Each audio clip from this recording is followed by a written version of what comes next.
Everyone, from me, Brent Graham of goodforthegame.co.za. Welcome to this Saturday quarterfinal betting build-up. And the man I got with me to talk about some of the games coming up today is Oracle, the Oraclepedia. I like to call him the Oracle, the one and only Oracle, obviously. Gavin Cohen, how are you, mate? Great to have you on the show. Yeah, very good, Brent. Thanks very much. It's an interesting quarterfinal. I'll tell you, I've got one bet alive where I backed Argentina to get to the quarterfinal before the tournament started. And I'm not sure if you saw the prices of that, but that came in at 11-10. And I see that it's, obviously as much as 16-10 now for Argentina to beat Wales in the game today. So I didn't get a lot of value. I thought I got value, but I didn't. And in fact, I took the bet thinking we were going to beat England and we'd be playing the second team of the other group rather than the first team. Right. Sorry, rather than I thought we'd be playing Fiji. Actually, I thought it would be Argentina, Fiji, but as it happens, it ended up being Wales. So I've got a shout, but obviously I lost not much value there. But otherwise, other than that, I've got South Africa to win the tournament. I've taken South Africa first, New Zealand second. I think I took that at 14 or 16-1, something like that a while ago. But other than that, I've got nothing live really. I've just taken a multiple this weekend of the 4 Southern Hemisphere teams. Came in at just over 40-1. Thought that was a bit of value. But I'm quite excited for these games. I really am. I think it's going to be. It's also it's wonderful when you get a World Cup that is at a time zone that's very. Enjoy it while it lasts, Gav, because we're not going to get that for the next 8 years. Yes, that's right. We're getting the Australia and America one. In fact, people that might have a punt won't even be watching this World Cup because they'll be 16 years old or 18 years old before they see the next one. So you're right. Yeah, could be a long time. Excellent. Well, welcome to the guys in the live chat. We got Sean Bow joining us from Port Elizabeth. Johan. He's coming in. He put his treble on yesterday's show, of course, and JJ Bauer saying, Goeiemiddag, manne, goeiemiddag. JJ, kom ons kies 'n paar wenner vandag. My Afrikaans is not too hot on that one. But Oracle, I hope he's not saying let us guess a few winners. Let's find a few winners is probably the right way to go. Guessing a few winners shouldn't be on our agenda. Yeah, and what we'll do is we'll put together a little comp for the guys in the live chat. We'll work it out. Maybe talk about the first game and then come back and work it out. I'll let your great mathematical mind go to work. We'll come up with something for the guys where they can win a voucher if they get within range. But Gav, first game coming up 5:00. We've got Wales up against Argentina. Now the Welsh basically 4.5. I'll quickly check Boyle Sports here as a matter of interest. But generally speaking, around 4.5 point favourites, the Welsh. And it looks to me as though the market's been fairly stable all week. Hasn't been a lot of movement. No, Brent, there hasn't. It's come out at 4 and it's sort of stayed at 4. And I think, everyone's looking at this as that Zemmet character getting a whole lot of tries and, smashing Australia, I suppose, for lack of a better English sentence. I don't know. For me, the form in this particular Wales, in horse racing, we talk about form, and I think form is very important in this group because Wales have come out of the weakest, worst performing, #rubbish group of the 4 groups, pool, sorry. So it's difficult to read how good Wales actually are. I mean, we saw Argentina get England on that red card first up.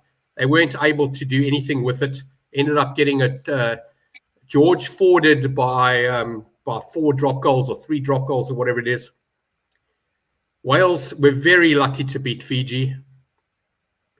Fiji going over the line, dropping the ball 3 times, and obviously that last opportunity at the end where the guy dropped the ball. Well, he knocked the ball forward with just the line and one defender coming at him, which he could have stepped quite easily. I think Wales were very lucky to win that game. They beat a really rubbish Australian team. We saw how Portugal dealt with Australia. So, it's almost like you've got this odds-on horse that beats a field by 6 lengths, but they've beaten nothing, and it'll get beaten the next time out. I think Argentina needed to have that bad game against England and come back. They came back slowly. They battled quite a bit against Samoa, but they beat them and they beat Japan. And they've been here before. I don't know. I just think the value lies with Argentina. I mean, if the bookmakers had put them at 11 or 10 before the tournament to get to the semi-final, today you're getting 16 or 10. I think that's, it's 50% more, nearly 50% more. I think the value is definitely with Argentina. I wouldn't even bother with a plus. I'd go take them on the board. Obviously, in running, if you want to cover it, you can. But I think Argentina have got the measure of Wales. They're not good enough. Yes, they're well coached, but they haven't given me the results to give me anything here. I just don't have it. I can't back Wales. I can't back Wales at 5 to 10. I can't back them at -4. For me, it's Argentina on the board or no bet. Just watch the game. But I like Argentina. In fact, I'm going to suggest this is probably the best bet of the weekend. It's overpriced. It's way overpriced. Or underpriced, sorry. That's not good news for me, because I sent out my newsletter about an hour ago. My best bet of the weekend was Wales -4.5. I must say it's a weekend where I'm looking forward to the rugby, make no mistake, but I'm not strong on anything. I've changed my mind a lot of times. I just think, for me, Wales are underestimated a bit by the bookies. I agree with Kamal coming on here saying Matera a big miss, because I think he is going to be a big miss for Argentina. And for me, I've just actually been hell of impressed by Wales. They know how to play World Cup knockout rugby, but it's not my most confident pick. But of the 4 games, it's the one I sort of came down on. I like Wales. But what's fascinated me, Gav, about all of these games is you can have 2 punters like you and me sitting here on every single game. There's been differences of opinion. I've had guys tell me Ireland are absolute good things, and I've got other guys like Southpaw on the forum who's an experienced rugby punter, and he's saying, guys, New Zealand 13 to 10, grab it, So it's actually quite an amazing. I don't think I can ever recall quarterfinals where there wasn't really one team which everyone was just backing. It's everyone just own opinion, and it makes for some fascinating discussion as well. Absolutely. This is I don't know how else to put it. It's fantastic. Yes, it's look, it would have been nice if we'd had the semi-finals that everybody wanted. Ireland in one, France in the other, New Zealand in the other, and South Africa in the other. That would have been great. But World Rugby stuffed that up a bit, and have given us, what do they say? You've got to deal. You've got to play the cards you were dealt. And in this case, we've been dealt these, and I think you're right. They've given differences of opinion to a lot of people. It's difficult to tell exactly who, I've taken my multiple, but it's 40 to 1, Brent. It's not 6 to 1 or 8 to 1. This is you're not putting the mortgage on. I could get all 4 wrong. Absolutely. I mean, this could be a Northern Hemisphere semi-final all in. I mean, who knows? Anything can happen. Anything could happen, that's for sure. Bitsy coming in saying, good morning. Bitsy, good to have you on the show. Just want to bring up quickly, Couch's writing for Good for the Game for Boyles, and he's got what he calls the Boyle Sports Pie Shop. And initially, I'm going to talk in fractions. It was 12 to 1. He's going Reece Zammit to score 2 tries or more, and that is, I think, 15 to 1, if I'm correct, then at Boyle. So, Gav, I know those type of bets aren't necessarily your cup of tea, but it's a great option for punters who maybe don't want to get too involved in the game and just have a bit of an interest. Yes, absolutely. I'm not. You know what? I've laid Couch a few bets over the years. I've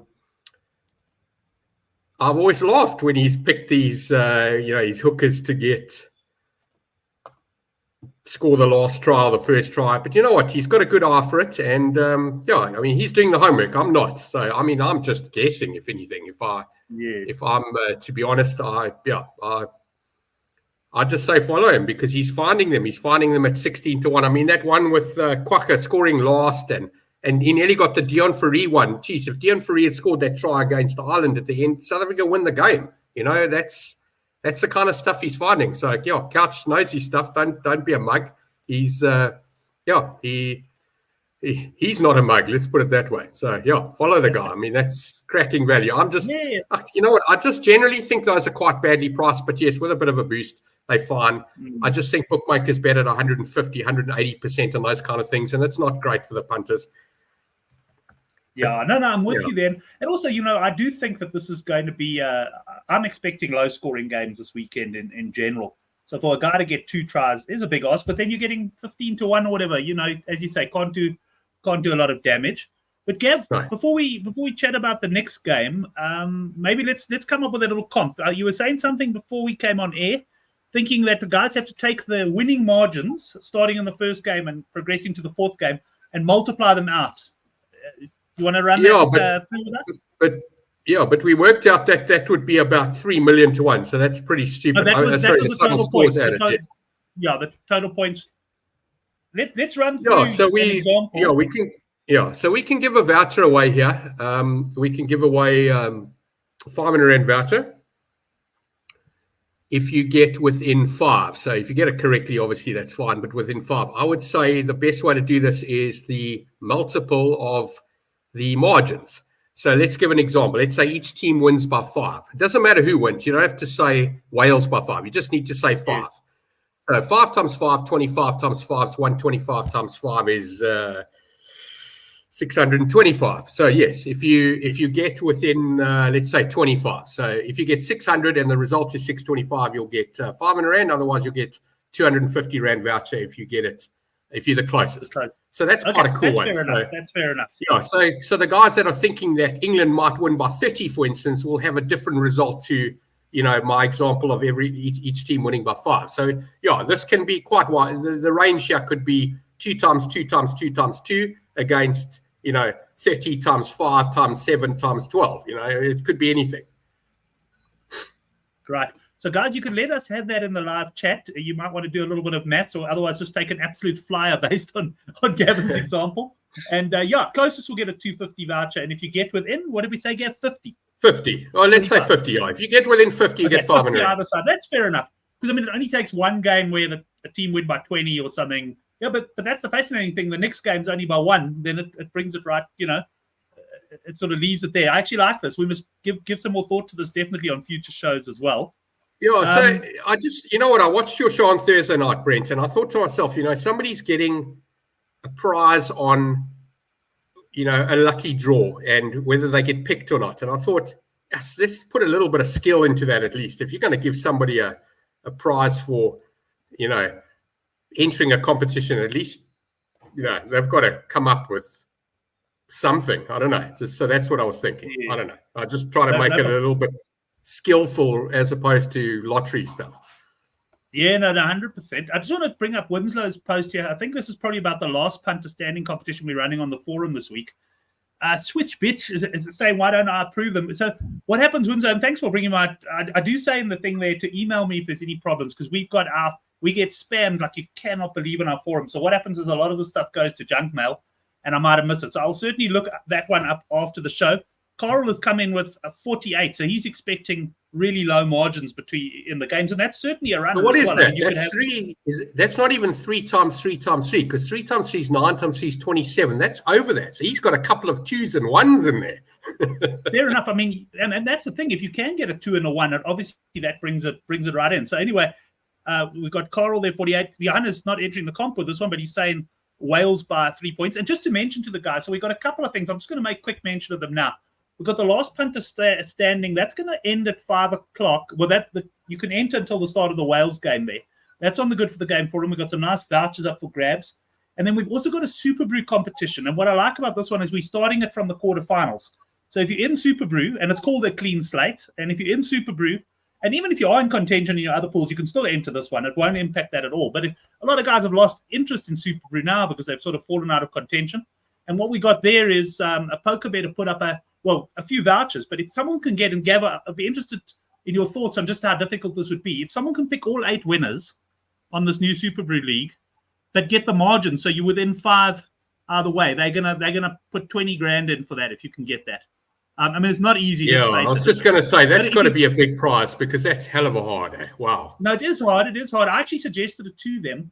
But what I will say is if you are going to pick margins, the playoffs is probably the time where you do have more of a chance. If you can pick the winner, if you could go by 5 points, there's a good chance your win will be between 1 and 10. But obviously, it is a real long shot, that. But it's called a clean slate. You can look for that and enter that as well. Let's see if we got any more coming in here. Johan says 216. So that's his his go at it. So yeah, Johanna, I think I would probably come in some sort of. So he's got. I'll tell you what he's got. At 216, he's got the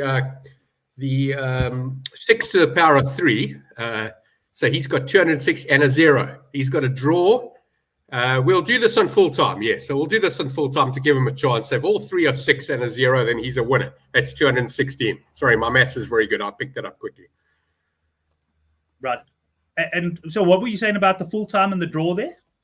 No, I'm saying that the result would be on the 80 minutes. So for this guy to win, well, if he's done what I thought he's done, he's got 3 teams by 6 and 1 by 0, because that's how he's got to 216.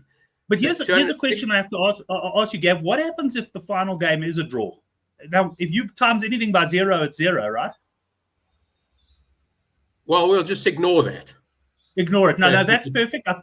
So it's a scratching, yes. If it's a draw, it's a scratching. It will fall away. So I want to bring one more up before we talk about the next game. I think you're going to find this an interesting one.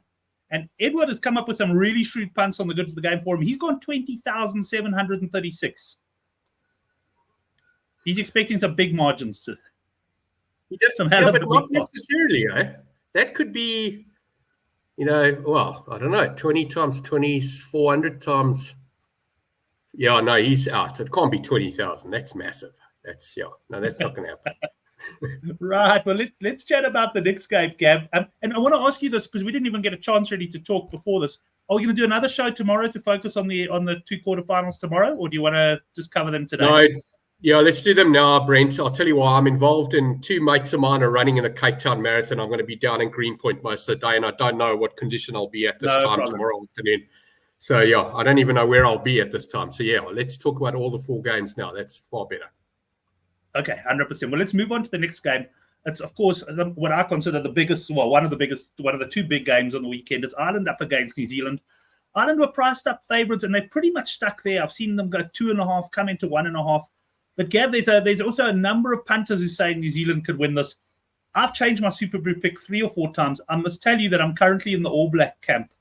I've just got a feeling that Ireland are going to pay the price for a lot of game time in the legs for some of their players, and that New Zealand are going to come out on top. I've gone half-time, full-time at 13-2, Ireland/New Zealand. What are you doing on this game? What are your thoughts? Brent, in horse racing, I love my horse racing terms. They've got a thing called third run after a rest. And in New Zealand's case, we beat them in Twickenham comfortably. France beat them, the following week. I'm not going to count the Italy game. This is the 3rd big game in a row. So, coming out of that Tri-Nations Rugby Championship, their 3rd game is now against Ireland tonight. There's a couple of other factors at play. Ireland are sitting on possibly matching the record of England and New Zealand with maximum wins in a row, or total wins in a row, whatever you want to call it, or whatever people call it.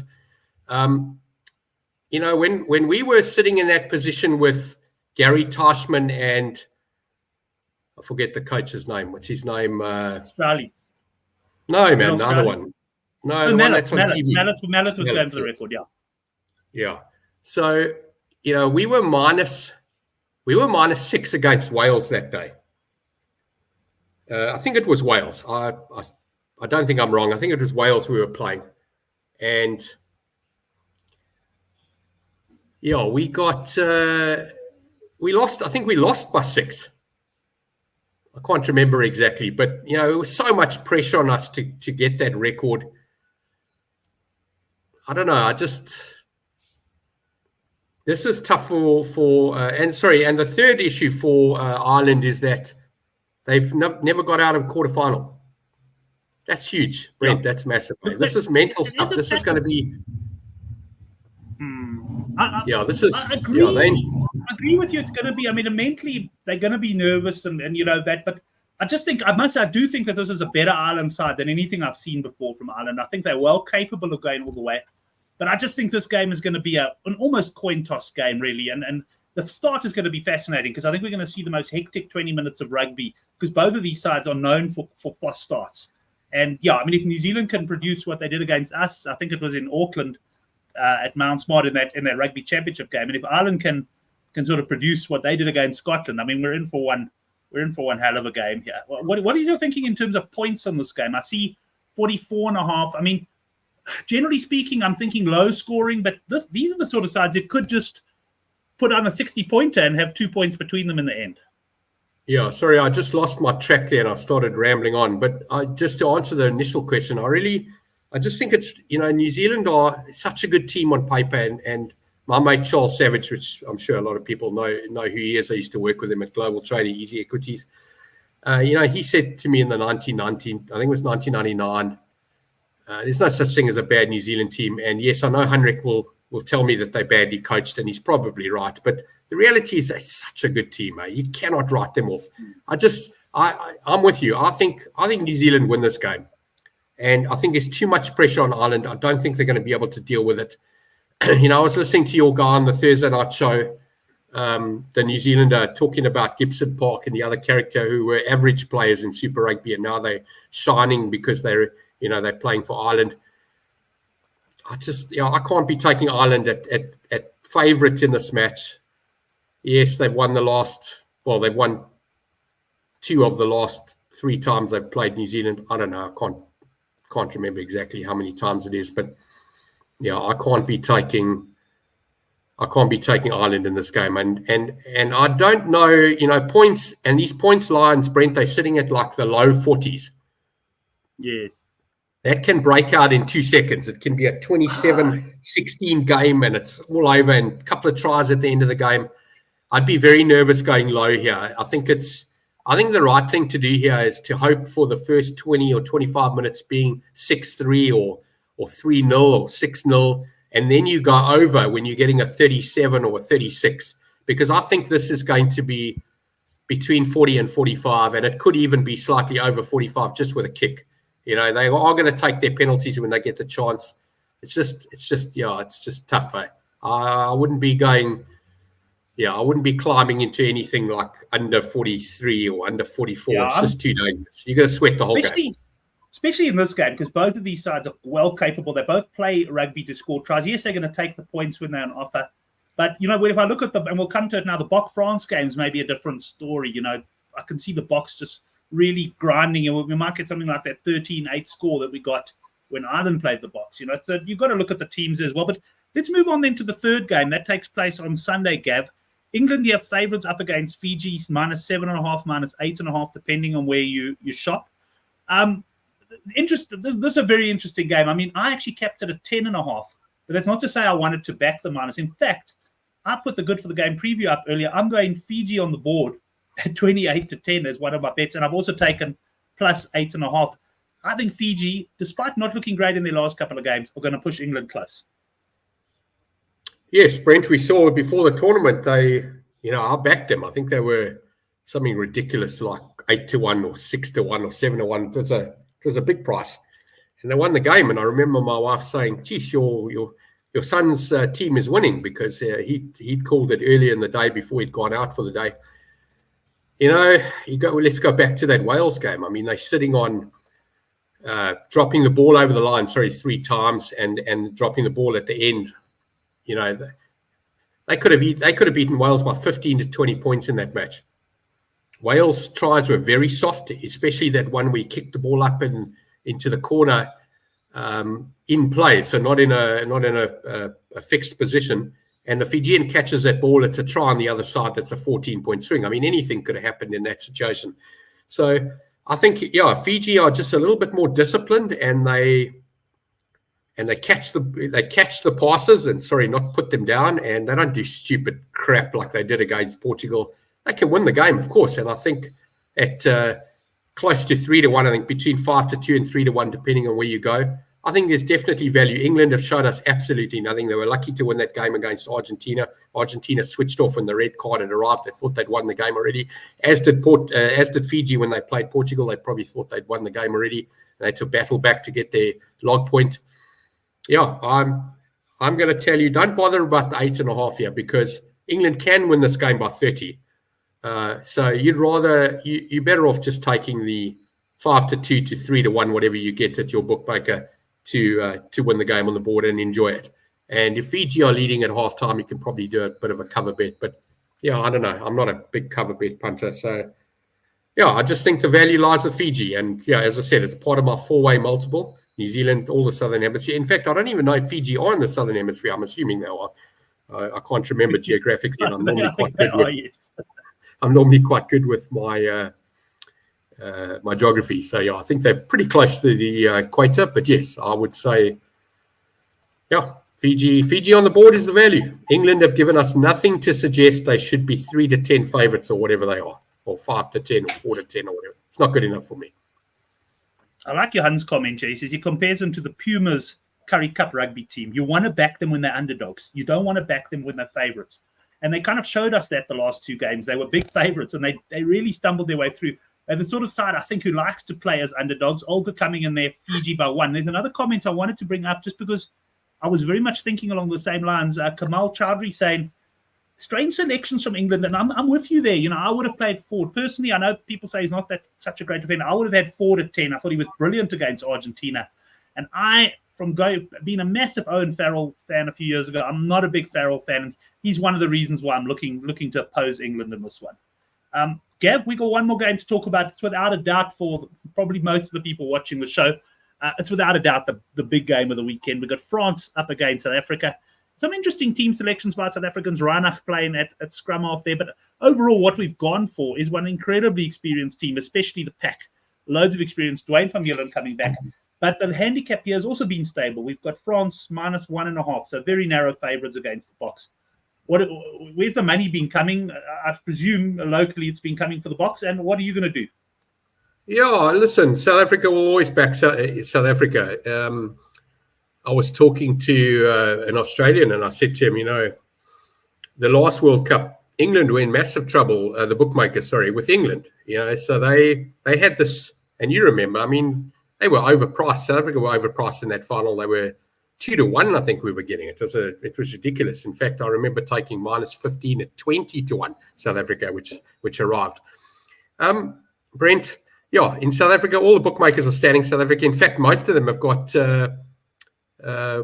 boosts where they're giving either more money if South Africa wins, or they're giving you your money back, or they're giving you, you know, have basically free bet kind of stuff. There's loads of that going on. So, yeah, the bookmakers are hoping South Africa don't win. And I would imagine the Irish and French bookmakers are feeling exactly the same way. No, you know, these countries don't want their team to win because they're going to pay out. And, yeah, I think France are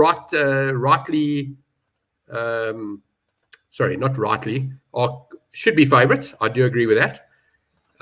They're at home. They have shown us nothing that suggests they shouldn't be favourites. South Africa have lost a game. They haven't.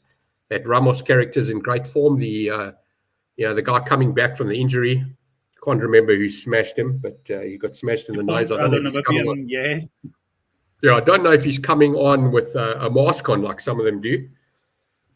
Reinach, I think, is a great choice. Faf's had his day in the World Cup. My wife, she loves Faf. My son tells me he's only there because he won the World Cup in 2019. I think Kobus Reinach is fantastic. He scored a couple of tries. He showed us that he's not scared to take a dart to the right or the left or the back of the ruck. So, yeah, I think he's got the right choice there. Lebok, obviously not great at kicking recently, and except when he saw Pollard get 4 in a row, he suddenly learned how to kick and got the next 2. So hopefully he's got that. But his tactical play is very good. Russie's gone with a 5-3, but Russie's not a mugger. This is Russie versus Ramos. This is Russie versus Ramos. RA versus RA. I just think, again, value with South Africa. They've won 3 tournaments. They are the underdog. They don't have the pressure on them. France have got the pressure of the nation. There'll probably be 5,000 South African supporters in the crowd, and there'll be 55,000, however many the stadium takes. France will have to play exceptional rugby to beat us. I think, Russie's worked this out.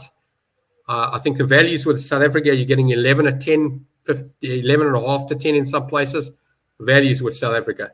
I would have expected, if you told me South Africa were playing France early on in the tournament, I would have said South Africa probably -3. Now you're getting +1.5 or possibly +2.5 at 9 to 10. But I think the value lies in the board. Again, I'm not going to make any secret here. I've gone for all. 4 Southern Hemisphere teams. I think New Zealand, when New Zealand are over even money, I always remember that old man on that show on Saturday morning that you used to be on, the English guy, and they said, who are you backing? And he said, Terry Payne. Terry Payne. He said, sorry, did you say I'm getting even money New Zealand? That was his comment, and he's right. So you don't get even money New Zealand. You just don't get it. It doesn't happen. So yeah, you want to give me even money New Zealand? I'll take it. Thanks very much. Simple as that. I'm happy. It's a ridiculous price. I think it's crazy, and absolutely, I think it's huge value. So yeah, I think the value lies with the Southern Hemisphere teams. Yeah, simple as that. Right. I just think there's no value with these Northern Hemisphere teams. The tournaments in the Northern Hemisphere, there's bookmakers have priced them up there. It's all English bookmakers pricing. They're in trouble with a lot of these Northern Hemisphere teams. We're getting the value. We're getting the value. Simple as that. Yeah, I think a fast start, if we can get off to a fast start and put France under pressure, because the other thing about the French crowd is they get on their own players' backs when things aren't going well. So you want to put them under as much pressure as possible. I think you and I are quite aligned on that one. I did the good for the game preview, Gav, and I actually tipped it at Boyles. I think it was, what was the fraction, 61-50 or something it worked out to there. Yeah. And gone for South Africa. A little bit of patriotism there, I must say as well. One thing I want to ask you, I know you've been doing some price boosts, or Couch has been getting some price boosts on games. I'm going to give you one. You don't have to give me a price now, but he's about 10-1. Tipped him in the preview. Manie Libbok to be man of the match tomorrow. If you think that they badly price these try scorers, well, that one's even worse. These man of the matches are priced at 250 to 300%. They're robbing you. I mean, that's proper mug betting. Yeah, you can take it, but I don't know. I looked at Siya Kolisi for the tournament, and I think I took 12 or 14-1, something like that. The way I looked at that was a little bit differently to the man of the match, is that if South Africa win the tournament, Siya Kolisi can't be man of the tournament unless South Africa win. So instead of getting, another South African would have to outperform Siya. Well, he'd have to convince the judges of this so convincingly not to give this to Siya Kolisi, because they're going to give it to him if they win. So you're getting 12-1 about South Africa winning the tournament instead of the 7-2 you were getting at the time. So I think that was a bit of a shrewd play for me to take it. I only stuck 200 Rand on it, but the point is I was getting 12-1 Siya Kolisi to be man of the tournament, and realistically the only way that can happen is if they win the tournament. So I'm not. I took exactly the same. Yeah, I took the same view on France, Gav. I mean, it nearly backfired on me with injury, but I would say it's still a runner now.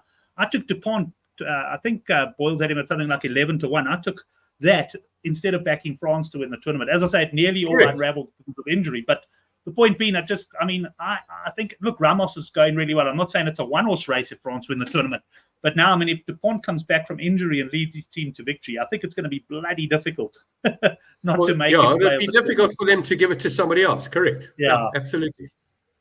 No, that's it, Paul. So give some thought to that one. I agree with you, though. I think the margins on that one very much in the bookies' favor. But it's one of those fun markets that you can stick 50 or 100 Rand on. You don't have to get too stressed. And a lot of comments in the live chat here. And by the way, guys, thanks for joining us for this.